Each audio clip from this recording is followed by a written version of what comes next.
मेरी संस्थेने यावर्षी मराठवाड्यातील जायकवाडी धरणाचे पाणी कपातीचा दिलेला अहवाल पुढील काही वर्षात समन्यायी पाणी वाटपासाठी ग्राह्य धरून पाणी वाटप धरून आखलं जाणार असल्याने उद्याच्या मराठवाड्याला पाणी मिळणार नसल्याची शंका विधान परिषद विरोधी पक्षनेते अंबादास दानवे यांनी व्यक्त केली आहे.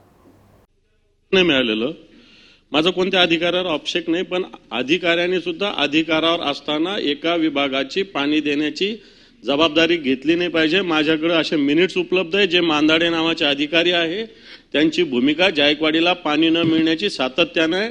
त्याचे मी तुम्हाला लागलं तर तुमच्याकडे भेटून टोटल वेगवेगळ्या बैठकीतले मिनिट्स त्यांचं वक्तव्य मी तुम्हाला देऊ शकतो. मंत्री महोदय, एक माझा याच्यातला बेसिक प्रश्न आहे की आपण जर बाष्पीभवनामुळं मराठवाड्याचं जे 65% पाणी 65% जायकवाडीत असल्यानंतर ऊर्ध्व भागातून पाणी सोडण्याचं धोरण आहे, हे 58% करण्याचं या समितीचा अहवाल आहे. आता हा अहवाल याच्यावर आला की फक्त एका वर्षाच्या अभ्यासातून आला. माझा मुद्दाच बेसिक आहे की याच्यात river time step of year नावाची पद्धती आहे. माझं म्हणणं आहे की रिव्हर बेसिन सिम्युलेशन पद्धतीनं करावं. एका वर्षातच बाष्पीभवन या वर्षीचं वातावरण वेगळं, पुढच्या वर्षीचं वेगळं, त्याच्या पुढच्या वर्षीचं वेगळं असू शकतं. बाष्पीभवन वेगवेगळ्या काळात वेगवेगळं होऊ शकतं आणि म्हणून याला रिव्हर बेसिन सिम्युलेशन अप्रोच याला वापरला पाहिजे, नवीन टेक्निक वापरलं पाहिजे. हा माझा मुद्दा आहे. तो मुद्दा सरकार का वापरत नाही?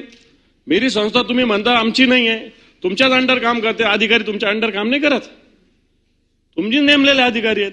माझा मुद्दा असा आहे, माझा बेसिक आहे की फक्त एका वर्षाच्या अभ्यासाच्या अहवालावर हे मराठवाड्याचं पाणी जे 65% जायकवाडीत असल्यानंतर आता पाणी वरून सोडलं जातं त्याची 58% होणार. याला कारण दिलेलं आहे की बाष्पीभवनाचं प्रमाण.